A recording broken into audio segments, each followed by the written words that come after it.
गो. नमस्कार. आज प्रशिक्षणाचा 18वा दिवस 21 मार्च. मी आज सर्वप्रथम स्नो वॉकिंगमध्ये जे साहित्य वापरलं जातं त्याची ओळख करून देणार आहे.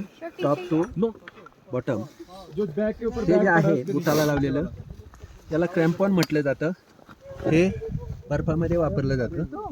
हा नंतर आईस शू आहे, बर्फातील बूट त्याला म्हटलं जातं. सर्वसाधारणपणे हे प्रत्येकी 1.5 किलो वजनाचे बूट आहेत. त्यानंतर त्याला जोडलेलं जे आहे याला गॅटर म्हटलं जातं. या गॅटरमुळं आपल्या पायामध्ये बर्फ जात नाही आणि आपले मोजे ओले होत नाही. त्यानंतर जे साहित्य वापरलेलं आहे क्लाइम्बिंगसाठी त्याची ओळख करून देतो. हा आहे डिसेंडर. हा खाली उतरण्यासाठी वापरला जातो. ही जी रस्सी आहे तिला सिलिंग म्हटलं जातं. हे जे आहे त्याला झुमर म्हटलं जातं. आणि जे आहे कॅराबिनर म्हटलं जातं. याला कॅराबिनर 2 प्रकार, एक लॉकचा कॅराबिनर आणि एक